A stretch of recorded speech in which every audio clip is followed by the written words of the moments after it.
Hello, Chain Gang. Welcome back to the 4 Chains Travel and our 4 Chains in Italy playlist. If you are a subscriber, you already know we love tours, and we think the best tour in Bologna, particularly for first-time visitors, is the San Luca Express. With this tour, you take what I will call a tourist train, which is really fun, from the city center to the stunning Basilica di San Luca and the best views in all of Bologna.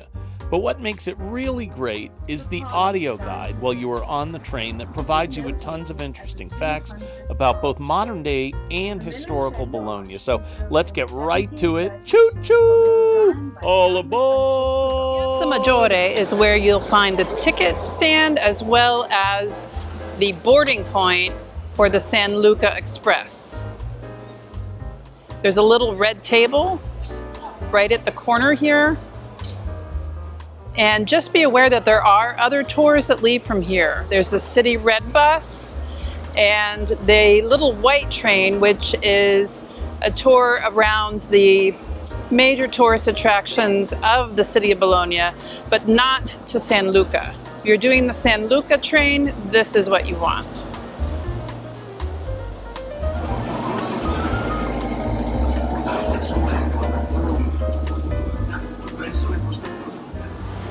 You'll see that they are seating on the San Luca Express 4 people to a row. It is quite tight, and they did not leave until they had it filled. So you should be aware that it is going to be kind of a tight squeeze. I preziosi affreschi della Sala Farina.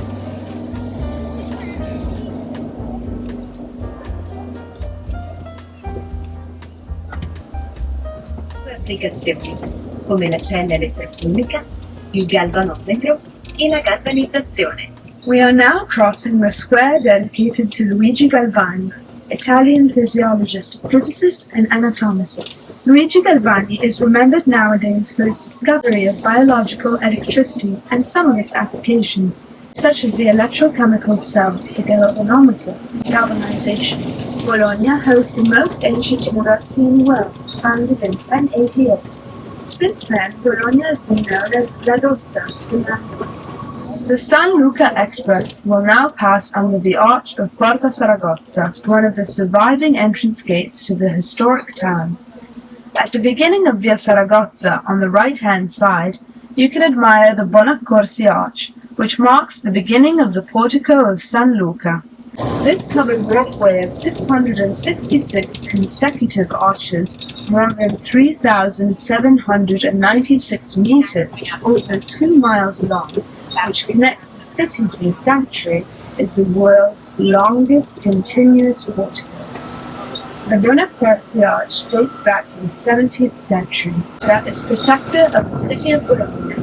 The sacred image, housed and worshipped inside the sanctuary built especially for this purpose, is visited each day by many residents of Bologna, believers and tourists. In 1663, an organizing committee was set up to build a portico that connected the city to the sanctuary.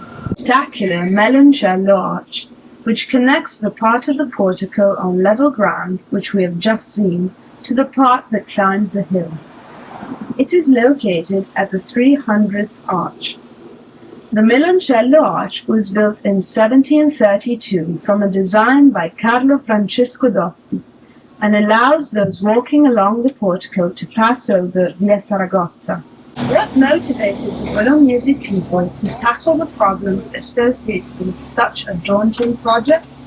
According to tradition, in 1160, a hermit arrived at the church of Hagia Sophia in Constantinople, where he found himself praying in front of an image of the Virgin Mary. Beneath the painting, a message stated that it should be taken to the church of San Luca on Mount Guardia. He questioned the monks protecting the church and discovered that they, in spite of carrying out research, had no idea where this mountain was. The hermit asked for and was granted permission to remove the sacred icon and look for the place mentioned.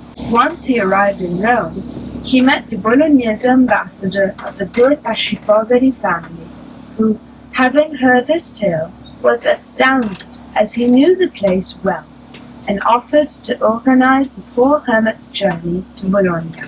In May 1160, the sacred image was taken in procession to the top of Mount Guardia, where it was handed over to the prayers and care of a group of devout women who led an ascetic life on the hillside. Now you can begin to see the sanctuary just in front of you. Outside, the splendid Baroque architecture of Carlo Francesco Dotti gives the building a majestic and imposing appearance. The architecture of the church contributes to emphasizing the importance of the main chapel, where the image of the Madonna of San Luca is kept. It is a small icon created in the first half of the 13th century, which can be admired minutes before celebrations when permission is granted to those who wish to see the sacred icon from close up. Another important work in the main sacristy is Christ appearing to the Madonna by Guercino. Like a lighthouse indicating the way to all Bolognese residents is an incredible sight. And even today, when people see the outline from cars or trains, their hearts exclaim, "We are finally home." The red color of the bricks merging with the green of the hills and blue of the sky were most certainly an inspiration for great painters and artists. And this is the part of the tour that really gets good. I guess it's learning about all the history, but when you turn this corner and you see the basilica up on the hill, you really get excited. They drop you off at the bus stop. This is important to know because this is the same place you'll be leaving from. And you can see the schedule before you go, so you can kind of decide how much time to spend. You walk up the garden terrace here and look up at the basilica, and you're in for a lot of beauty, both in terms of the view and the artwork inside.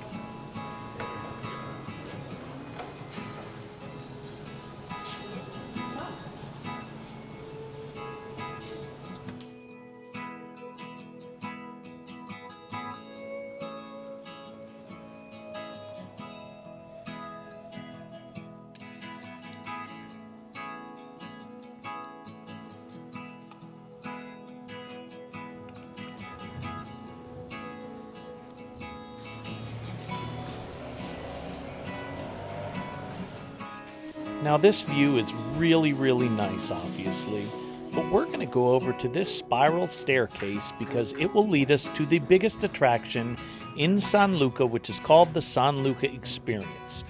You should know that it does cost $5 a person. They call it a donation, but it is absolutely mandatory, but also worth it because it is taking us to what is considered the best view in Bologna. Now, I should tell you the climb is 42 meters high, and though the steps are very sturdy, and they are not very large or wide, and obviously they are spiral, you will reach certain floors on your way up that have small rooms called edicole, that are a mix of like intimate rooms for reflection or mini chapels or just places that they use from time to time to store paintings and statue. Now these rooms, as you can see here, are mildly interesting, but I pretended they were very interesting because that was a way of justifying me taking climbing breaks in them, and it's up to your physical health and age as to how many breaks you need. But also the staircase is small, so if somebody's coming up or down, you can ditch off into a room and let them go. Now, the real payoff to this climb is the terrazzo panoramico, which we're about to enter. What this is a 360-degree balcony that circles the dome you saw on top. This view is awesome, so I'm just going to let you enjoy a few seconds of it.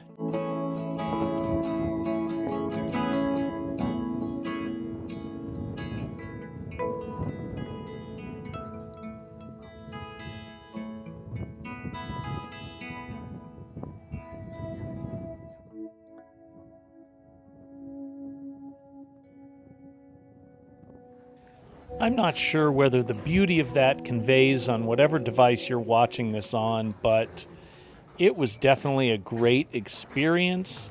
If you're new to the channel, our theme is Life is Not a Dress Rehearsal. It's on the back of our shirts, and I wouldn't skip the opportunity to do that. Now, you do have to descend the stairs, depending on your age. That's either good or bad news. Angie and I are full-time retirement travelers, so we are of a certain age.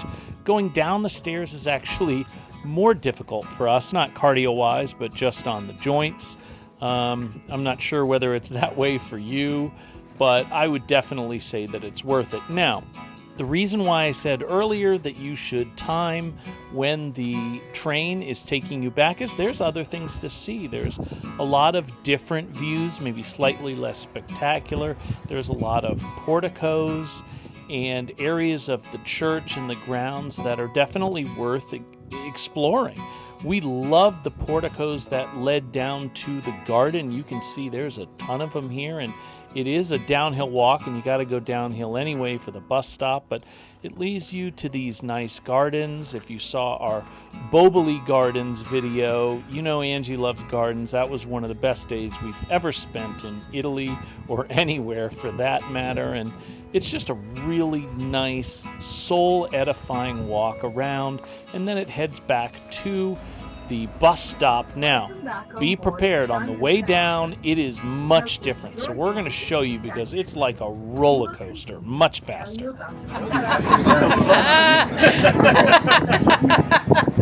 It's a little scary going on.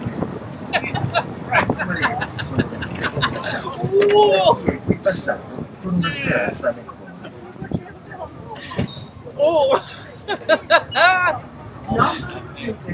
The extensive vineyards of Pignoletto DOC, a sparkling white wine that is produced only on these hills, provide the many wine estates and local wineries the opportunity to offer wine tasting events which, especially in summer, together with kitchen tea, deep fried bread, and good meats, cheer up Sundays outdoors. It is traditional for Bolognese people to climb this hill each Easter Monday for their Easter Monday outing, taking picnic baskets filled with eggs. Between the branches of the plants that protect the villas, you can catch a glimpse of the monumental Certosa Cemetery, custodian of Bologna's deceased. It is the oldest monumental cemetery in Europe and is an incredible open-air museum with artistic tombs, chapels, and the headstones of famous artists and illustrious figures whose lives were intricately connected to the city of Bologna.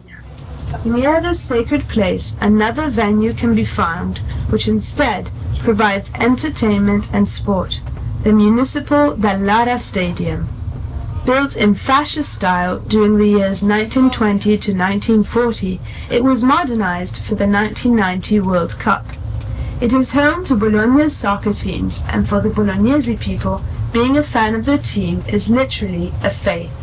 Bologna is also famous throughout the world for its very rich culinary tradition. Tortellini, lasagna, tagliatelle, and gramigna pasta with sausage sauce are just some of the best-known specialties. We must also mention the famous mortadella, Bologna's typical cured meat, which is distinguished by its unmistakable and irresistible aroma. Few know fritto alla bolognese, Bolognese-style mixed fry, a very tasty main course dish, cotoletta alla bolognese, Bolognese-style cutlet, and many other dishes. We have shown you Bologna as seen from above one of its hills, but this is only a taste of what the city can offer. Ours is a city rich in history, art, and culture. It has a deep and ancient heart and a history that takes us back in time to the first civilizations. The Renovans, Etruscans, and Celts lived here. The Romans and later the Longobards came here. All these people left traces of their passing in the town planning. The Renaissance brought with it the flourishing period of rule by the Bentivoglio family and the Papal States, which was characterized by the golden Baroque era of the Carrocci family. While San Luca is the longest continuous portico in the world, The prolific presence of these structures is a record on its own. In the historic city centre alone, there are almost 38 kilometres of porticos of very different periods. These range from the 13th century wooden structures to the wide and elegant porticos of the 19th century. Houses with porticos satisfied the need of many categories of citizens: owners, craftsmen, and traders who could display their wares under the porticos, university students who could stop and chat during free time, and aristocrats who preferred to ride under the porticos to avoid the mud or dust on the dirt roads of the time. It was not by chance that in the old Bibles it was written that the minimum height of the porticos must be that of a man on horseback with his hat. Porticos soon became mandatory, and it was for this reason that the city had so many. In the Middle Ages, porticos were composed of a solid structure in oak. Several examples can still be admired here and there along the city streets.